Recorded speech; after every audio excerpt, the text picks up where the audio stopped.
안녕하세요. 예, 예, 예, 안녕하세요. 오늘은 한윤영 씨를 모셨는데요. 어, 어리만으로 유명한 예, 요즘 안 인터넷 씁니다. 농객이었습니까? 예, 내가 예전에는, 그쪽 잘 몰라서 그런데 예, 그 동네에서는 굉장히 유명했던 그 농객이었고요. 지금 미디어스 기자로 활동을 하고 있고 네, 또 리트머스의 필진이다 이렇게 소개되어 있는데 리트머스가 네, 뭡니까? 그 잘 모르는 사람 위해서 좀 소개 좀 해주시죠. 예. 사실 지금 리트머스에 좀 활발하게 글이 올라오는 건 아니라서 좀, 아, 그렇긴 한데요. 어쨌든, 약간 좀 진보 진영의 담론이 좀 너무 편협하게 가는 것을 경계하기 위해서 음, 몇 명의 이제 논객이 뭉쳐서 음, 좀 더 이제 담론을 좀 심층적으로 만들기 위해 노력해보자라는 음, 취지로 만든 이제 그 팀블로그인데요. 팀블로그. 네, 팀블로그인데 이제 오마이뉴스 서비스를 이용하고 있고요. 그래서 네. 이제 글 올리면은 이제 오마이뉴스 메인에 노출되면서 이제 사람들을 만나게 그럼 됩니다. 오마이뉴스를 통해서 또 거기 들어가 볼 수도 있겠네요. 예, 예, 아, 그렇습니다. 저는 어제 그냥 리트머스 이렇게 쳤더니 잘 찾기가 어렵더라고요. 네, 그래도 뭐 포탈에서 검색을 하면은 나오는 걸로 알고 있습니다. 그래요? 네, 예, 네. 그래요. 오늘 저는 우리 한윤영 씨를 모시고 진영 논리에 대해서 이야기를 좀 하고 싶어서 모셨습니다. 근데 예, 예, 이 진영 논리란 말이 상당히 요즘 많이 에, 예, 그 떠돌고 있습니다. 진영 논리. 안철수 교수가 또 진영 논리에 기대지 않겠다 이런 네, 얘기도 했고요. 네, 최근에 제가 아주 인상적으로 읽었던 강준만 교수의 책이 있는데 안철수의 힘이라고 며칠 전에 예, 냈잖아요. 그 예, 책에서도 그 진영 논리를 아주 비판하고 또 극복하자는 그런 이야기를 많이 하고 있던데요. 네. 정말 그 진영 논리란 게 과연 그게 뭡니까 도대체? 뭐라고 이게 이야기할 수 있겠습니까? 참 한두 마디로 참 정리하기는 좀 어려운 부분도 있긴 한데요. 네. 근데 어쨌든 간에 약간 그 어떤 원칙과 기준을 가지고 판단하는 게 아니라 음, 우리 그 진영, 그뭐 음, 진보 진영이거나 보수 음, 진영이거나 이런 진영의 유불리를 음, 잣대로 판단을 음, 하고 좀 이중 잣대를 쓰거나 좀 음, 잣대를 구부리는 음. 그런 행동들의 총체를 좀 진영 논리라고 음, 부를 수 음, 있을 것 같습니다. 그럼 이때 진영이라 하는 건 그러면 뭐, 몇 개나 있습니까? 진영이 여러 개 있습니까? 예, 근데 일단 정치적으로 생각할 때는 두 개죠? 아무래도 예, 좀 뭐랄까 이제 좌파라고 부를 사람들의 좀 숫자가 좀 미약하기 때문에 음. 아무래도 좀 새누리당 범새누리당과 새누리당 진영, 예, 새누리당 중심으로 한 보수 진영, 예, 그 외 진영, 이런 예, 겁니까? 뭐 그렇게 될 것 그러면 같습니다. 두 개의 진영으로 나뉘어져 있으니까 두 개의 진영이 싸울 때, 그 진영에 유리하냐, 불리하냐. 이게 네네, 모든 그 판단의 기준이라는 얘기죠. 예, 네. 예, 그러면 그 진영에 아주 유리한 것만 막 그 위주로 해서 그 진영 편을 드는데 맹목적으로 막 앞장서는 사람의 목소리가 커지겠군요. 예, 예, 그런 상황을 이제 경계를 하자는 게 뭐 아까 말씀하신 음, 강주만 음, 선생 책에 나온 것이기도 음, 하고 이제 음, 안철수의 메시지 중 일부라고 할 수도 있을 텐데요. 음, 음, 근데 이게 이를테면은 스포츠 경기를 보는 거랑 음. 정치적인 지지를 하는 것을 좀 잘 구별을 못하는 아, 현상이라고 볼 수 있지 않을까. 그러니까 축구를 하면 예, 양쪽 팀이 뭐로 나눠서 싸우는데 예, 한쪽 팀을 응원하면 예, 무조건 그쪽 팀, 예, 반칙해도 예, 박수 치고, 예, 막 우기면서 반칙 아니라고 막 우기고. 예. 그, 응원할 때는 사실 뭐 네, 우리 팀이 못해도 응원을 해야 하는 것이고, 네. 그리고 스포츠에서 반칙이라는 건 또 스포츠의 또 일부이기도 하잖아요. 어느 그렇지, 정도는. 뭐, 서로 뭐, 좀 예, 당기기도 하고, 몸싸움도 심판, 하는 심판이 거니까. 못 보면 좀 상관이 없는 것이고, 예, 그리고 이제 그거는 이제 그 승패가 뭐 팀별로 나뉘는 것이니까, 음, 이렇게 서로 간에 이제 그런 식으로 하는 게 합의가 되는데, 음, 근데 이제 계속해서 말하는 것은 정치 영역에서는 또 중간층이 있고 이 중간층을 설득을 해야 되는데, 음, 이렇게 좀 맹목적으로 편을 들다 보면 오히려 이제 중간에 있는 사람들은 이쪽 편에 질리게 되고, 음, 그 다른 쪽으로 갈 수도 있는, 그러니까 되게 정치공학적으로 봐도 그런 상황이 음, 있는 것이겠고요. 어, 이렇게 이제 중간 영역에 있고, 진영 논리에 질린 사람들이 좀 안철수 지지율을 떠받치는 그 음, 사람들이기도 음, 하지 않나. 그렇게 그렇지. 볼 수 있을 것 같습니다. 일종의 맹목적 지지자들의 맹렬한 행동이 오히려 이 네. 진영을 불리하게 작용할 수도 있는 거다. 오히려 네. 지지자들을 떨어뜨리거나 저쪽 편으로 가게 하거나 예, 예. 이렇게 할 수도 있겠다. 그런 경우에 이 예로서 광노현 교육감 사건 같은 경우는 어떻게 봅니까? 나는 사실은 네. 내가 광노현 교육감하고 개인적으로도 좀 알기 때문에 네. 그 말씀이 이렇게 조심스럽습니다만 사실 그 굉장히 좀 그 아주 복잡하고 네. 난처했잖아요. 그러니까 사실 광노현 사건 같은 경우는 굉장히 복잡하고 법적으로도 이제 도덕적으로도 굉장히 쟁점들이 많기 때문에 네. 이렇게 뭐 일도 양단하면서 설명을 하기는 좀 힘들 것 같은데 네. 근데 이제 그 당시에 저는 이제 광노현 교육감이 이제 광노현 교육감의 진술을 모두 믿는 편입니다만 네. 그거랑 이제 그것이 이제 법리적으로 어떤 행동이냐의 네. 쟁점과 그다음에 어쨌든 간에 이제 도의적인 책임을 지고 뭐 사퇴를 해야 하느냐 말아야 하느냐 네. 이 쟁점은 또 따로 있는 것이잖아요. 네. 근데 당시에 이제 약간 그 초반에 민주당 쪽에서 무조건적인 그 진상이 좀 제대로 파악되기도 전에 무조건적인 사퇴를 요구한 것도 좀 잘못된 일이었고 그리고 이에 대한 약간 반대 급부로 이제 딴지일보 김어준 총수가 무조건 이 사람을 믿고 품어야 한다. 함께 비를 맞아야 된다라고 했는데 이건 역시 또 하나의 좀 약간 극단이 아니었나. 사실 그건 이제 얘기를 해볼 수가 있는 문제들인데 그 한쪽은 이제 민주당 쪽은 그 정치공학적으로 이 패는 이제 이 패를 버림패로 취급하고 빨리 이제 그 전국을 전환하려고 한 거겠죠. 그런 편향이 있었던 반면에 여기에 대한 이제 대중들의 반감은 이해할 수 있는데 그것들을 활용해서 또 이제 아예 이제 광노현 교육감의 처신에 대한 문제를 제기를 하는 것 자체를 굉장히 이제 그 비인간적인 것처럼 그렇게 말하는 것은 역시 이것도 좀 그때 그 김어준 씨하고 진정건 씨하고 논쟁을 했던가요? 뭐 지나갔어. 예, 두 분이 그 제대로 붙어서 논쟁을 한 건 아니고 각자 이제 발언을 하면서 이제 서로의 견해를 비판하게 된 셈이 되었는데요.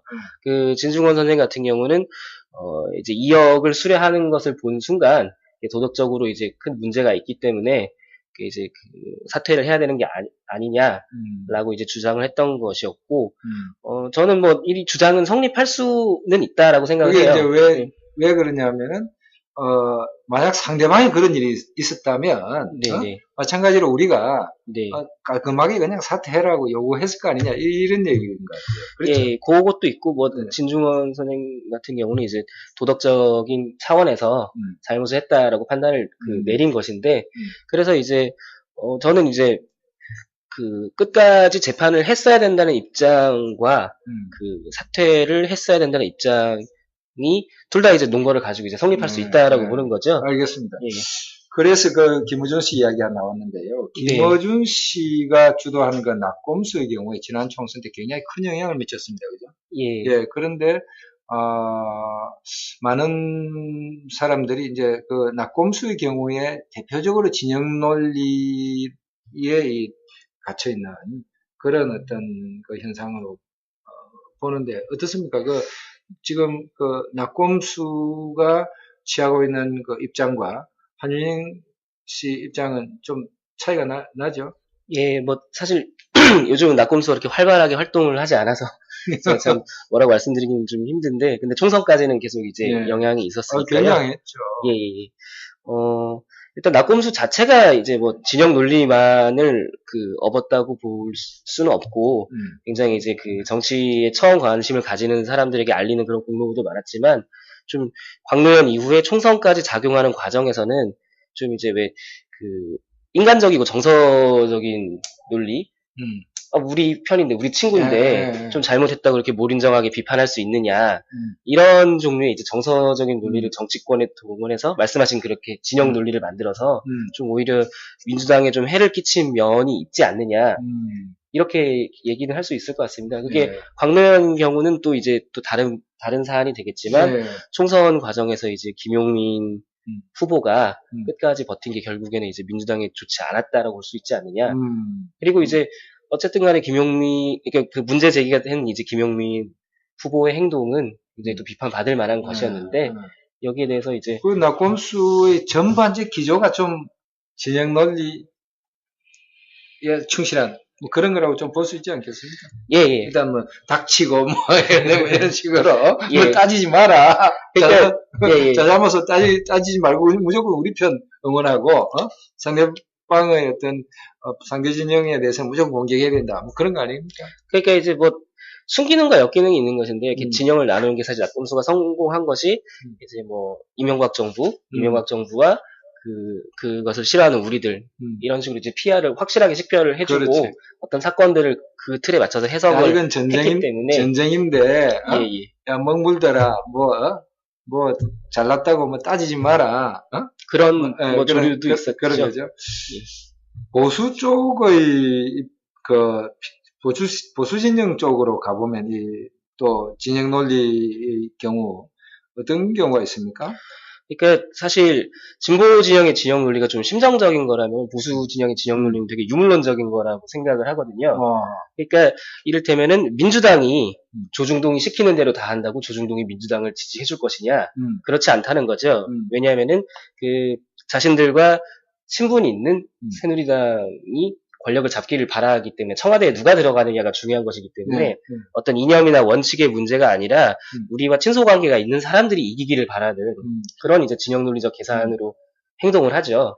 그래서 민주당이 무슨 일을 하든지 간에 사실 핑계를 잡아서 비판을 하게 되고 그래서 사실 저희들의 관점에서는 참여정부도 좀 우편향한 정책도 많았는데도 그럼에도 불구하고 이제 좌파적이라고 계속 비판을 그렇죠. 하게 되는 맞아요. 그런 상황이 있는 거죠.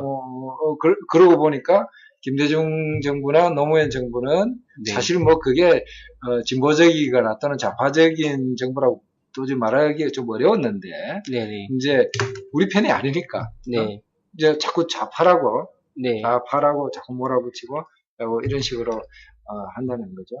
그 예를 들면 뭐 아주 구체적인 최근에 예를 들어서 말하자면 이제 보수 언론들의 진영 논리 행태를 본다면은, 그게 진영 논리에 충실한 행태의 경우를 본다면, 뭡니까? 최근에 컨택트스입니까? 예. 네네. 용역 경비 업체인데, 이 업체가 이명박 또는 박근혜 씨하고도 상당히 관련이 있는 업체고, 그게 아직 정확하게 밝혀지진 않았습니다만, 이제 홈피 때문에, 자신들 홈피 때문에 이제 경호를 한 적이 있다라고 이제 소개를 했던 것이고요. 그러니까 이제 최근에 그 보수 언론 쪽에서는 그 김영환의 고문, 중국에서 김영환이 북한 인권운동을 하다가 고문받았다. 이런 걸 크게 다뤘는데, 이런 거는 좀 그래도 진보 언론에서도 다뤘어요. 다뤘는데, 조중동에서는 유일하게 컨택터스라는 민간 경비 업체가 노동자들을 구타하고. 그렇죠. 이 친구들이 엄청난 사건이 있었는데. SJM입니까? 안산에 있는 자동차 부품 회사라든지 또는 충남의 한성실업 같은 경우에. 이 노조 탄압에 말하자면 불법적인 행동을 굉장히 많이 하고. SJM이 제일 큰 문제가 됐는데 하루에 4군데를 공격하는 그런 엄청난 물량을 보여줬는데 이게 굉장히 사실 민간 기업이 이렇게 시민들을 어떤 의미로 지금 테러하는 굉장히 심각한 문제인데 그렇죠. 이런 보도는 조중동에서는 찾아볼 수가 없는 이거 완전히 법을 어기는 완전히 무법천지로 만드는 그런 행동인데 얘들이 정치적으로 새누리당하고 관계가 있으니까 얘들에 대한 어떤 보도를 그냥 안 해버린다든지 어떤 약점이 드러날까 싶어서 이런 것들이 이제 보수 언론이 진영 논리에 충실한 어떤 그런 행태의 예를 들 수 있다. 이렇게 볼 수 있겠군요. 북한 사람들의 인권은 얘기하면서 이제 남한 사람들의 인권 문제 생략을 하는 그런 상황이 되는 거죠. 거꾸로 또 이야기하면 진보 진영에서는 북한 인권 문제에 대해서 뭐랄까 크게 이야기를 안 하는 것이 지금까지 일반적인. 요즘은 좀 많이 나아진 것 같다라는 생각이 들긴 하는데요. 저도 이제 보다 보면은 아무래도 좀 이전에 탈북자 강제 송환 문제 등에 비추었을 때 좀 보수 언론보다 이런 문제들을 좀 선도적으로 제기해서 인권의 차원에서 사유했으면 좀 더 이제 정당성을 얻지 않았을까라는 생각이 드는데 그런 부분을 좀 충분히 하지 못한 부분이 있죠. 그러면 이제 말하자면 이제 말씀을 듣다 보니까 이렇습니다. 그죠? 어떤 뭐 정치 투쟁, 정치적인 뭐 정당들끼리 싸움이 있는데, 네. 언론이나 지식인이나, 뭐, 일반 또 국민들까지도, 네. 그 양 진영에 뭐, 편이 돼가고, 특히 이제 그 중에서 언론과 지식인들이, 네. 그 싸움에 앞장서서 자기들이, 네. 뭔가 거기에 충실하게 복무하는 이런 식의 행태를 보이는 것이 문제다. 이렇게 볼 수 있겠군요. 예, 그 말씀하신 북한 인권 문제로 다시 설명을 해보면은, 북한 인권 문제가 있으면은, 이게 어떤 가치의 차원에서 운동이 맞는 것이냐, 혹은 현실적인 효과가 있는 것이냐, 이런 부분을 따져야 되지 않겠습니까?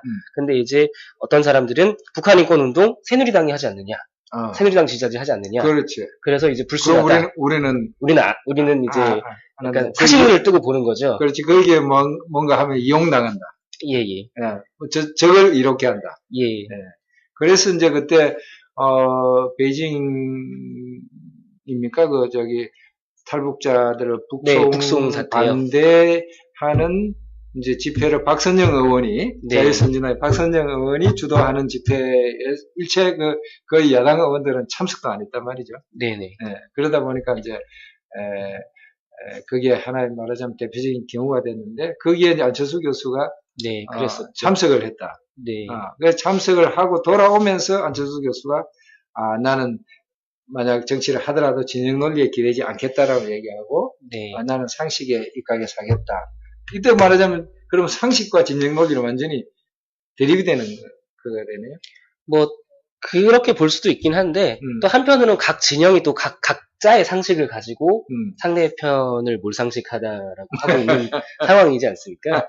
그래서 이제 근데 말하자면 그 시점에 안철수 교수의 눈으로 바라본다면 진영 논리에 의해서 아주 뻔한 상식이 말하자면 왜곡이 되고 있다. 네. 이렇게 볼 수 있겠군요. 그렇게 이제 판단을 하시고. 만약 북한 인권 문제, 그렇게 인권 문제에 대해서 관심이 많다면, 진보 진영이 특히 그 오랫동안 남한 사회의 인권 문제에 그렇게 민감하게, 그렇게 작은 문제도 다 일일이 지적하고 비판하고, 제기해 왔다면은, 왜 북한 인권 문제, 그보다 100배나 더, 참담한 현실에 대해서 눈 감고 말하지 않느냐. 그건 이상하다. 상식이 아니다. 그런 얘기. 뭐, 물론 그 문제가 좀 따져보면은, 이게 또 너무 시끄럽게 얘기하면 실제적으로 그 탈북자들을 돕기 어렵다라는 그런 차원의 어떤 현실론도 있기는 합니다만은, 또 이게 이슈화가 된 상황에서는 또 발언을 해주는 것이 또 이제 역할이겠고, 또 이제 언론의 역할과 또 이제 탈북자들을 돕는 그 운동단체들의 역할은 다른 것이잖아요. 운동단체들은 이제 조용하게 이제 일을 처리해야 되는 것이고, 언론들은 또 이제 인권 문제를 좀 제기할 수가 있는 것인데, 특정한 상황에서는 그런 역할을 지금까지 잘 수행하지 못했기 때문에 그 보수 언론들이 제기하는 당신들은 북한 인권에 관심이 없지 않느냐라는 그 프레임에 좀 쉽사리 휘말려 가는 그런 측면이 있겠죠. 그러고 본다면 지금 이 북한 인권 문제는 이른바 진보 또는 뭐 야권의 최대 약점이 되어 있습니다. 그렇지 않습니까? 근데 요즘은 또 계속 얘기를 하고 앞서도 말씀드렸듯이 그 한겨레나 경향에서도 보도를 하고 있고 또 말만 조금 하는 거지. 그래도 현실론으로 가면은 이쪽도 할 말이 없지는 않다라고 생각하는 게 왜냐면 보수 쪽도 제대로 된 활동을 하기보다는 계속 남한의 인권을 말하는 사람들을 압박하기 위해서 그냥 북한 인권을 사용하는 상황이기 때문에 그렇다. 논쟁을 붙으면 이게 불리하거나 그러지는 않을 거라고 생각합니다. 그래서 오히려 그렇기 때문에 더 실제로도 일을 하고 있는 게 있는데 더 잘 수용을 하고 얘기를 할 수 있어야 된다는 생각이 드는 거죠. 그렇습니다. 그런데 조금 그러면 벗어나는 주제에서 조금 벗어납니다만 김영환 씨가 중국에서 활동하다가 고문당하고 했잖아요. 김영환 씨가 이제 왜 잡혀서 고문당했냐? 북한 민주화 운동을 했다 이거죠. 근데 북한의 당국 입장에서 보면 체제 전복 운동이잖아요. 근데 우리는 젊을 때 해봤거든요. 말하자면 그때는 이제 남한 체제 전복 운동을 했잖아요. 그때 이제 외국에서 우리를 도와줬어요.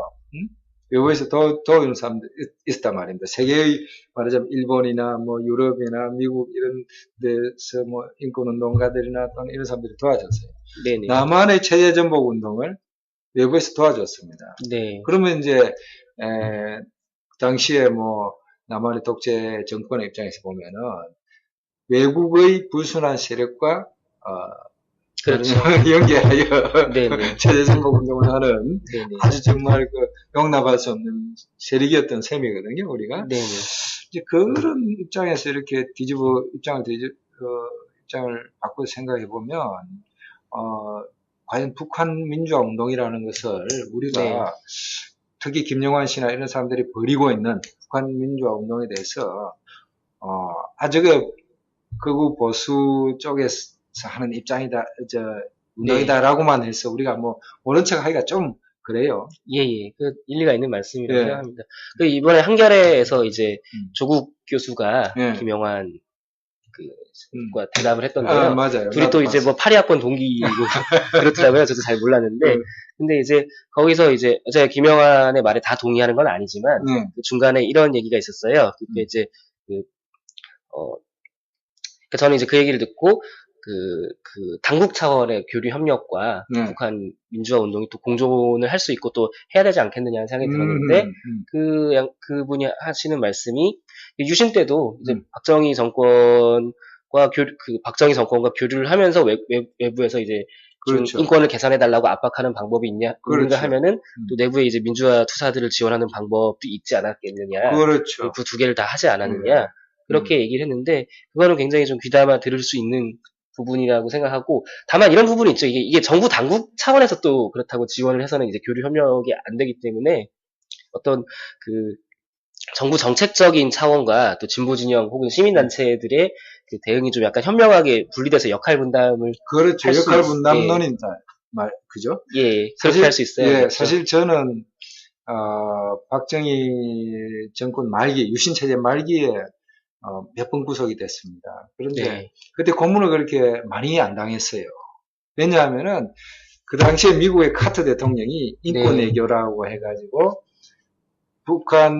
남한 정부 당국 굉장히 압박을 많이 했습니다. 미 CIA 요원이 한국 CIA에 와서 상주하면서 감시까지 했거든요. 그 덕분에 내가 고문을 훨씬 덜 당했어요. 물론 잠 안 재우기나 이런 건 많이 했지만 이 상처가 남는 이런 고문은 거의 안 했거든요. 그런 제 개인적 체험과 그 입장에서 본다면은 정말 김영하 씨 말대로 교류하고 또 정부 당국이 할 일 또 거기서 접촉하고 교류하면서 이제 하는 것과 또 북한 민주화 운동의 민간 차원에서 또 하는 이런 것도 공존을 할 수도 있겠다. 그런 생각도 드네요. 그런 차원도 있고 또 이제 보수 진영 비판도 좀 하자면은 그 인터뷰를 보면은 사실은 김영환 씨의 활동도 국가보안법 위반이죠. 어떻게 생각하면은 그쪽 북한 사람들을 만나는 거니까요. 그렇죠. 이게 그분 표현으로는 한 번을 다 허가를 받을 수는 없으니까 가끔 한 번에 일괄적으로 허가를 받는다라고 표현을 하거든요. 국정원의. 그렇게 되겠지만, 근데 과연 김영환이 아니고 가령 진보 진영 사람들이 교류 협력을 목적으로 북한 사람을 만나는데 그렇게 몇 번에 한 번씩 일괄적으로 허가를 해달라고 하면 국정원이 허가를 해주겠느냐. 그게 아니라 국가보안법 위반으로 잡아넣지 않겠느냐. 이런 생각은 분명히 드는 것이죠. 거꾸로 이렇게도 볼 수 있겠군요. 북한 민주화 운동 하는 사람들이 왜 보수 쪽하고 손잡고 하느냐. 그거는 말하자면 진보 쪽 사람들은 북한 민주화 운동에 대해서 관심이 없거나 지원할 뜻이 없거나 그랬으니까 그 사람들이 이제 보수 쪽하고 손잡고 하고 있는 거. 그래서 김영환 씨에 대해서 또는 그 전향했던 옛날에 주사파 운동했던 사람들에 대해서 막 이거 뉴라이트가 되었다, 극우가 되었다, 그렇게만 하지만, 과연, 그러면 이쪽 진영 사람들이 그분들의 활동을 도울 일을 했느냐? 도움 문제도 있고, 방금 말씀드렸던 것처럼, 북한 민주화 운동을 이왕 하기로 했다면, 국가보안법이나 이런 문제들이 걸리기 때문에 사실 새누리당 쪽이랑 연계를 가지는 쪽이 그분들 입장에서는 좀 최선책인 상황도 좀 있는 것이겠죠. 그렇지. 그래서 그런저런 해서 그 사람들을 이제 좀 이해할 수도 있는 네. 예, 마지막으로 제가 사실은 그 문제에 관련해서는 네. 사실은 저는 좀 이해가 되는 거는 이제 저도 어떤 이렇게 보면은 뭔가 예를 들면 제가 진보정당을 했기 때문에 오히려 진보정당에 대해서 뭐 비판을 할 경우에도 심하게 하잖아요. 그게 이제 책임감 때문에 그렇게 하듯이 그분들도 어떻게 보면은 이제 주사포 운동을 하다 보니까 이제 또 북한 민주화에 그만큼 이제 책임감을 가지고 그렇게 뭐 어떻게 보면 또 몸을 던져서 그렇게 하고 있는 거라고 볼 수 있고 그런 점에서 뭐 이젠 뭐 조금은 서로 이해해가면서 네. 뭐 그걸 뭐 이제 변절이라고 비판을 할 수도 있겠지만 또 어떤 차원에서는 아직까지도 주체사상의 신념을 가지고 있는 뭐 그런 사람이 있다면 그런 사람보다는 또 발전되고 자기 과거 행동에 책임을 지는 방식일 수도 있지 않겠느냐 뭐 이렇게 볼 수도 있는 측면이 그렇죠. 있죠. 바로 그런 그렇게 서로가 이렇게 보는 이것이 진영 논리를 이제 넘어서는 바로 그 첫걸음이겠군요. 오늘 이야기를 이제 요약하자면 이 진영 논리라는 거는 우리 속된 말로 내가 하면 로맨스, 네가 하면 불륜이라는 식으로 뭔가 말하자면 기준을 일관된 기준이 없이 왜곡되는 그런 현상을 이제 말할 수 있겠고 그런 것들이 이제 조금 도를 넘어서 지금 한국 사회에서 상당히 심각한 문제로 되어 있다. 그렇게 볼 수 있겠고. 좀 굉장히 단순하게 정치적인 사안을 뭐 누구 편이냐 너. 뭐 이렇게 인터넷에서 하는 얘기로는 빠냐 까냐 이렇게 하면 누구를 빠는 거냐 까는 거냐 약간 이 빠까 이분법으로 이제 좀 재단을 하고 그러니까 뭐 앞서 지금까지 얘기했듯이 이를테면 북한 인권운동도 굉장히 여러 가지 섬세한 결이 있고 각각 논쟁의 대상이 될 수 있는데 지금 그들은 뭐 새누리당과 주로 협력하니까 우리 편이 아니고 뭐 나쁜 놈들 뭐 남북 교류 협력에 방해가 되는 사람들 이런 식으로 정리를 하고 넘어가는 좀 그런 단순 논리가 이제 진영 논리 그런 흑백 논리에 의해서 진실이 왜곡되고 그런 어떤 지성이 마비되는 어떤 지적인 토론이 불가능해지는 뭐 이런 현상이 있겠습니다. 그죠? 이렇게 되면 좀 아주 손쉽게 핵심 지지층을 동원할 수는 있겠는데 약간 좀 정치 문제를 해결할 수 있는 방안은 나오지 않게 되고 또 그리고 이제 선거를 이긴다는 측면에서 봤을 때도 중간에 있는 사람들에게는 굉장히 식상한 상황이 되는 거겠죠. 바로 그렇다면은 그런 진영 논리에 식상한 사람들이 굉장히 많다고 볼 수 있겠습니다. 지금 안철수 현상으로 나타나고 있는 거거든요. 안철수 현상을 떠받치는 어떤 힘들 중에 큰 부분이 그런 부분이지 않은가. 그러면 이미 대중적으로도 굉장히 많은 국민들 사이에서 그런 어떤 진영 논리에 대해서 반감을 가진 사람들이 형성되어 있다 이렇게 볼 수 있겠습니다. 그런데 이게 또 진영 논리에 대한 어떤 합리적인 비판의 차원도 있지만 약간 또 탈정치적이고 뭐 정치 허무주의적인 좀 섞여 있겠습니다. 그런 시선들이 같이 섞여 있겠죠. 지식인들이 이제 좀 지식인들이 막 이 앞장서서 진영 논리를 전파하고 거기에 함몰되어서 하는 이걸 좀 안 해야 되겠습니다. 최소한 지식인들은 좀 그런 것들을 경계해야 되지 않나. 앞으로 지식인들이 다른 뭐 좀 정치하는 사람들이야 어차피 편을 갈라서 싸우는 게 정치니까. 좀 어쩔 수 없이 하는 측면을 이해할 수 있는 측면도 있습니다만. 지식인들이 뭐 그런 어떤 앞장서서 하는 거는 좀 자제해야 되겠다. 이렇게 할 수 있겠네요. 그것을 오늘 결론을 삼고 오늘 대화를 여기서 정리하도록 하겠습니다. 오늘 고맙습니다. 감사합니다. 바쁜데 나와주셔서 감사합니다. 감사합니다.